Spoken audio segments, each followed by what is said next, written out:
I'm going to briefly go over the different design files for the different Christmas trees. There is this one right here is the 6-inch, this one is an 8-inch, and this one is the 10-inch file. The files basically are the same, they're just scaled for the different sizes, and you won't see these dimensions on the actual files, but this is your visual clue on what you need for the different Christmas tree sizes. So this red cut box, you could turn that on or off, depending on whether or not you wanted to cut out that entire square, or you can just use it to quickly get a dimension, get your width of your design into the software. So say when you import this into your software, it comes in at say 8.25 inches. You know that this has to be 9.5 or 9.5 inches wide. And so this little guide right here will show you that as long as your results are showing 9.5 and 6.5, you can just delete this square in your software and it won't cut it out. And the same idea is with this 1-inch square. There's a 1-inch square inside of here. You can also delete this, but you can also verify that that square is 1 inch by 1 inch. So both of those will help get the size the way that it needs to be, the way that the design was intended. If you set it to 9.25 or 9, the joints may fit too tight or too loose. These are, I designed these to fit 1/8 inch the birch plywood, and it should work out properly. But if you need to scale things up or down, you can scale to where this 1-inch square is 1.1 or 1.2 or 0.9 or 0.8, depending on what you're trying to do, whether you need to scale the design up or down because the joints are too loose or too tight. Okay, so again, you can delete both of these in your actual design file. You won't actually see the dimensions, but you will see them here.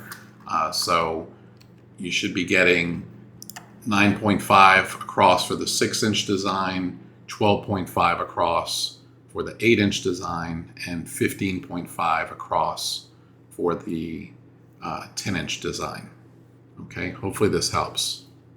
Here are the 3 Christmas tree files. We have the 6-inch, the 8-inch, and the 10-inch tree. Kind of hard to see maybe just because of the size of this tree. And I'm going to just show you how to put them together. They're really simple.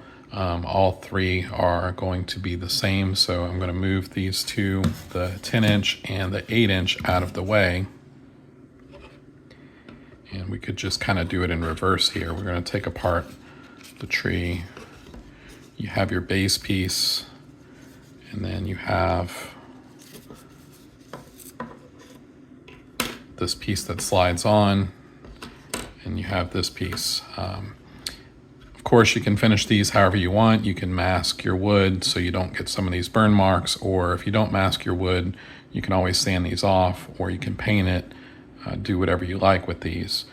If your base isn't stable, or you want to make sure this is stable, as far as once the tree's in, you could add a little glue along this edge right here on both of these tabs, and when you put it in, you can let it dry, and then it'll just become solid. Depending on your laser and the kerf thickness, it may be a tight fit. So these are designed so it'll be close to tight, but sometimes it's a little tighter or looser depending on the distance from your laser head or the thickness of the wood itself, because it varies slightly. So the way you solve that is just putting a little glue in those tabs when you glue it down.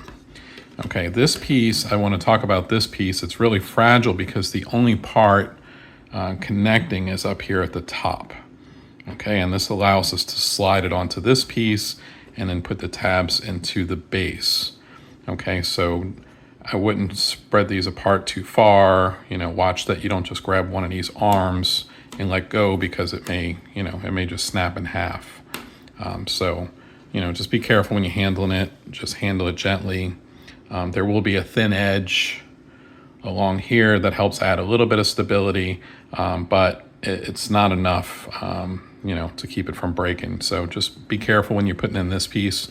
I would recommend start with the stable piece right here that has this little cutout at the top. If you're going to glue these in, go ahead and glue the base down.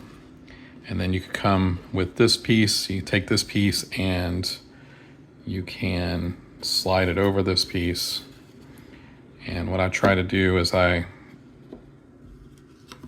me zoom in a little bit up here. What I try to do is I line this part first and kind of press down from the top to press it into place.